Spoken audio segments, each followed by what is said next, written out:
라이트 앤 딜라이트 말씀 묵상의 시간입니다.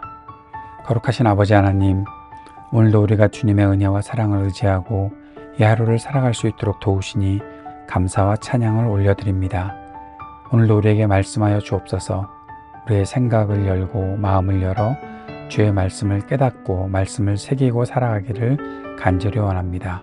성령의 충만함을 허락해 주셔서 하늘의 지혜로 말씀을 붙잡을 수 있도록 도우시고 주님과 동행하는 하루 되도록 인도해 주옵소서. 예수님 이름으로 기도드립니다. 아멘. 오늘은 요한계시록 9장 1절에서 6절까지의 말씀을 함께 읽고 묵상하겠습니다. 요한계시록 9장 1절에서 6절까지의 말씀 새 한글 성경으로 읽겠습니다. 또 다섯 번째 천사가 나팔을 울렸습니다. 그때 나는 별을 하나 보았는데 하늘에서 땅으로 떨어진 별이었습니다. 그 별에게 밑바닥 없는 구덩이, 무저갱으로 이어지는 구렁의 열쇠가 주어졌습니다. 그 별이 밑바닥 없는 구덩이로 이어지는 구렁을 열었습니다. 그 구렁에서 연기가 올라왔는데 큰 불가마의 연기 같았습니다. 그러자 해와 공중이 어두워졌습니다. 구렁에서 나는 연기 때문이었습니다. 그리고 그 연기에서 메뚜기들이 땅으로 나왔습니다. 그 메뚜기들에게 능력이 주어졌는데 땅의 정갈들이 가진 것 같은 능력이었습니다. 그리고 메뚜기들에게 명령이 내려졌습니다. 땅의 풀이나 온갖 푸른 식물이나 온갖 나무는 해치지 말라는 것이었습니다. 해칠 수 있는 것은 이마에 하나님의 인증 도장이 없는 사람들 뿐이었습니다. 그리고 메뚜기들에게 허락된 일은 그 사람들을 죽이는 것이 아니라 5개월 동안 괴롭힘을 당하게 하는 것이었습니다. 그것들이 일으키는 괴로움은 전갈이 사람을 찌를 때 일으키는 괴로움과 같았습니다. 그 5개월 동안에 그 사람들이 죽음을 애써 찾겠지만 찾아내지 못할 것입니다. 죽기를 간절히 바라겠지만 죽음이 그들을 피해 달아날 것입니다. 오늘 우리가 읽은 본문은 다섯 번째 나팔 심판입니다. 이 다섯 번째 나팔 심판은 첫째 재앙의 시작으로 연결되어 있습니다. 첫 번째 나팔부터 네 번째 나팔까지는 자연에 대해서, 자연 세계에 대해서 하나님께서 심판을 던지시며 3분의 1씩 그렇게 어두워지고 불타고 오염되는 일들을 보여주었다면 땅과 바다와 우주, 빛을 발하는 모든 별들이 그렇게 심판을 겪었다면 이제 다섯 번째 나팔이 울릴 때에 시작된 재앙은 사람들을 향한 것이다 라고 볼 수 있습니다. 본문은 사람들에게 임하는 직접적인 고통의 시작을 그리고 있습니다. 여기에 등장하는 것이 바로 메뚜기이죠. 이 메뚜기는 단순한 곤충이 아니라 영적 실체, 하나님이 허용하신 재앙의 상징이라고 볼 수 있습니다. 1절에 보면 떨어진 별이 등장을 합니다.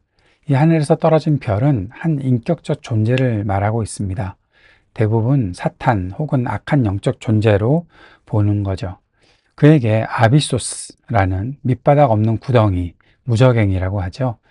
무저갱 많이 들어봤는데 그 뜻이 바로 이 밑바닥 없는 구덩이를 말하는 거고 그것의 어원이 바로 원어가 아비소스라는 건데 그 아비소스의 열쇠가 이 하늘에서 떨어진 별에게 주어졌다는 겁니다.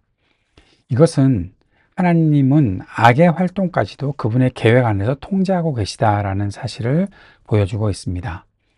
이 밑바닥 없는 구덩이에서 연기가 피어오르게 되는 2절의 말씀은 무저갱은 지옥 혹은 악이 가두어진 영역을 가리키는데 이 연기가 올라오면서 해와 공기가 어두워지는 것을 보며 세상의 시야가 어두워진 분별력 없는 상태를 우리가 그릴 수 있고 그렇게 해석할 수 있습니다. 바로 영적인 혼란의 시대, 분별력이 상실된 세상의 모습을 그리고 있는 것이죠. 메뚜기가 등장을 합니다. 3절부터 5절까지. 그런데 이 메뚜기가 등장하는데 그것들은 제한된 영역에서 활동을 하게 되죠. 메뚜기가 풀이나 나무를 해치는 것이 우리가 보는 그리고 우리가 알고 있는 것 아니겠습니까? 그런데 이 메뚜기가 사람만 해친다는 겁니다. 그리고 사람만 해치는데 아무나 해칠 수 있는 게 아니라 하나님의 인증 도장을 받지 않은 사람만 해야 할 수 있고 또 그것도 죽이지는 못한다라고 되어 있습니다. 다시 말하면 이 메뚜기는 단순히 이 식물들을 해치는 것이 아니라 사람들을 해롭게 하는 것인데 고통을 주는 악한 영적 존재로 해석할 수 있을 것입니다. 이것을 보면서 우리가 생각하게 되는 것은 영적인 공격이 분명히 존재한다라는 것이고 하나님의 보호를 받는 사람들에게는 그것이 제한되어 있다. 그들은 해치지 못한다라는 사실을 알 수 있는 것이죠. 메뚜기 고통. 이 메뚜기가 주는 고통이 5달 동안이라는 시간적인 제한도 있고 또 사람들이 죽기를 원할 정도로 엄청나게 고통스럽게 하지만 이 메뚜기로부터 오는 고통 때문에 사람들은 죽지는 않고 또 사람들은 죽을 만큼 고통스럽지만 자기 스스로도 죽지 못하는 상태가 된다라는 겁니다. 이것을 보면서 이것을 어떻게 우리가 이 세상의 모습으로 그려볼 수 있을까 하면서 영적인 또 정신적인 사회적 고통, 그것의 극심함을 말하는 것이 아니겠나. 육체적 죽음보다 더한 고통을 말하는 것이다 라고 보는 거죠. 오늘날 우울, 또 중독, 불안, 정체성 상실, 삶의 무의미함, 그런 현실과 연결을 해서 해석할 수 있지 않겠나, 그렇게 적용할 수 있지 않겠나 생각합니다. 정리하면 하나님 없는 삶은 고통의 무적행을 불러온다. 이 고통이 끊임없이 이어지는 그것이 바로 하나님 없는 삶의 고통이다라는 것을 볼 수 있는 것이죠. 오늘 말씀을 정리해 보면 내일 또 이 메뚜기 이야기는 좀 더 이어지겠지만 하나님의 주권 속에서 허용된 심판을 우리가 먼저 보았죠. 심판은 악이 주도하는 것이 아닙니다. 심판은 하나님이 통제하시고 계십니다. 그래서 이 하나님의 통제하시는 재앙이기 때문에 하나님의 주권 아래에 있다라는 것. 그래서 하나님을 믿고 하나님의 보호를 받으면 이 심판에서 우리가 벗어날 수 있겠다라는 거죠. 그러나 하나님의 경고는 분명히 알아야 한다는 것입니다. 하나님은 인장 도장을 받은 사람들을 보호해 주십니다. 하나님의 백성은 하나님의 보호 아래에 있다는 사실을 우리가 잊지 말아야겠습니다.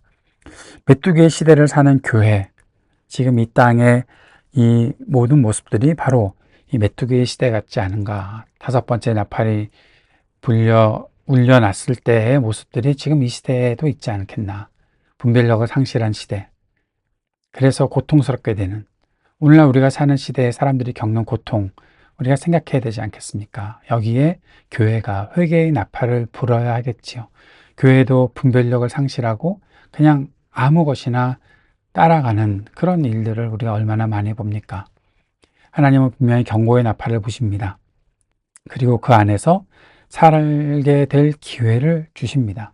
그 고통을 겪든지 겪지 않든지 하나님의 경고의 나팔 소리를 듣고 하나님 앞으로 나아와야 하겠죠. 회개의 길을 찾아야 하겠죠. 메뚜기가 퍼지는 시대에도 우리가 확실한 하나님 앞에서의 예배자로 살아갈 수 있어야 하겠다.